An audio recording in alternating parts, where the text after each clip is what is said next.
Good afternoon mga Ludi. Ito pala ang update natin sa sa manukan natin na ginawa. Naglagay na pala ako ng net. Ayan. Good afternoon mga Ludi. Kamusta kayo lahat? Ito na naman tayo sa ating vlogs for today. Busy pala tayo ngayon dahil dito ay nilagyan ko na ng net. Ayan o. Yung ating munting manukan, nilagyan ko na ng net. Unti-unti. Ayan. Kaya lang, nagkaroon ng problema. Dahil yung na-order natin na net pala ay hindi maayos. Yung in-order ko 10 feet. Tingnan nyo naman. Yan, wala pang 10 feet yan. Galing dyan hanggang dito sa baba. Yung iba, umaabot siya. Yan o. Umaabot siya. Yung pagdating naman sa kaduluduluhan, gitna, kaduluduluhan, ayan, hindi na umabot. Yan. Palagay ko niloloko lang tayo ng mga nito. Yung supplier. Alam nyo, first time ko pa kasing bumili sa online ng mga ganito. So, wala pa tayong experience kung aling seller yung legit o hindi. Tingnan nyo naman kung gaano kalaki yung short. Yan o. Kung susukatin yan hanggang doon. Yan. Wala pang yan. Wala pang 6 feet. Yan. Ang order natin dahil nakalagay doon sa nila portal 10 feet. Tingnan nyo naman, wala pang 6 feet yan. Yan o. So, lesson learned to. Mas maganda, advice ko na lang dahil nadala na ako, hindi na ako mag-order online. Meron na akong pambiling bagong net kasi plano ko dito ko na lang, dagdagan ko na lang ng yung shortage dito, sasapawan ko na lang ng panibago yung makapal na talaga, yung sa mismong bilihan na talaga ng mga fishing net, hindi na online dahil dala na ako. Tingnan naman, short hanggang dito yan. Yan yung bad news.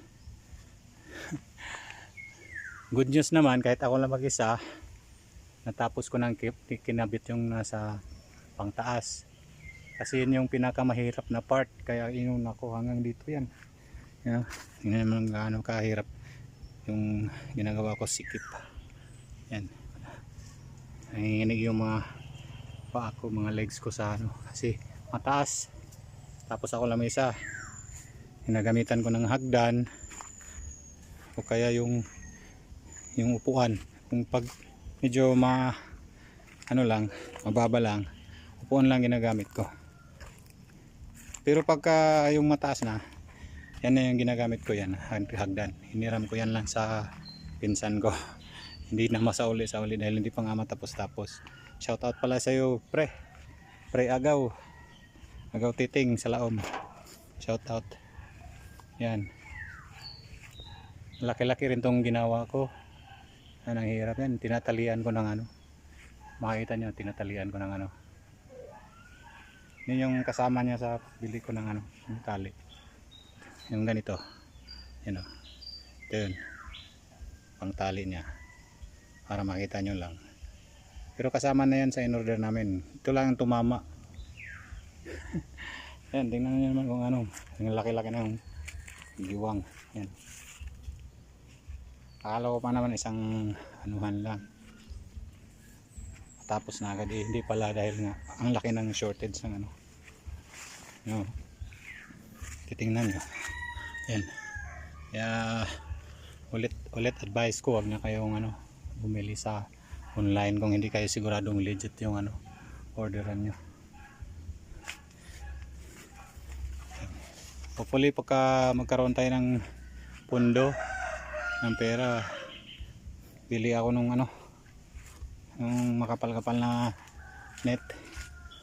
Dito ko idugtong dito, pang dugtong dito. para matapos na tong ano. Yan o, ang laki ng ano, laki ng short. Ewan ko anong gagawin ko rito.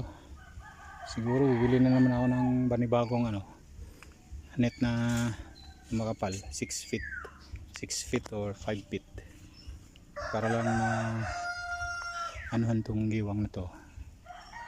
Ayan, mapunuan, you know? Dito ano na, medyo ready na to. Tsaka yung lagay ng ano, mga itlog dito lang lagay hanggang doon yan. Yung bato, ano nila, tulugan dito lang, hindi nga matapos dahil ano, saka yung tinanim ko palang ano, tinanim kong Madre de Agua, yan buhay na, marami yan.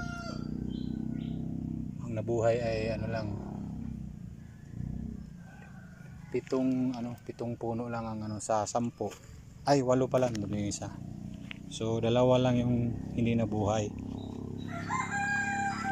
Yan, unti na lang, pagkaawaan ng Diyos matapos na rin to. Yan o, madali na lang to dahil yung pinakamahirap na parte ang ginawa ko muna, kasi yun yung pinakamahirap talaga eh. Hindi ko abot eh, hindi ko maabot yan. Kailangan mo ng hagdan eh. Kung ikaw lang mag-isa, talagang mahihirapan ka. Yun. Kaya yun na lang muna ang update natin sa ano natin. Kung bago ka pa lang sa page saka channel ko, follow na lang o kaya subscribe na lang sa YouTube channel ko para ma-update din kayo. Tsaka kung gusto nyo, share nyo na lang din para naman matulungan nyo ako dahil wala na, hirap na. Yan, malaki-laki to kung area na to pag natapos to. Yung mga manok dito hanggang dito sila magano, may mga tanim-tanim na marami. Pero yung mga tanim na yan, pag may manok na, siguradong mauubos nila yan, kainin nila yan. Yan o.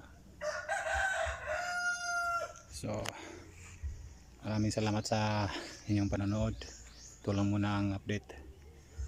Hanggang sa susunod, pakita ko na lang kung makabili ako ng bagong net na makapal, pakita ko na lang uli. Dito ko ilagay sa baba dahil dito yung pinaka-critical na ano eh, party, dahil dito sila, hindi naman yan masyadong lumilipad kasi malalaki yung mga ano, yung halagaan kong mga manok. Okay, thank you so much sa inyo mga lodi. God bless you all. Bye bye.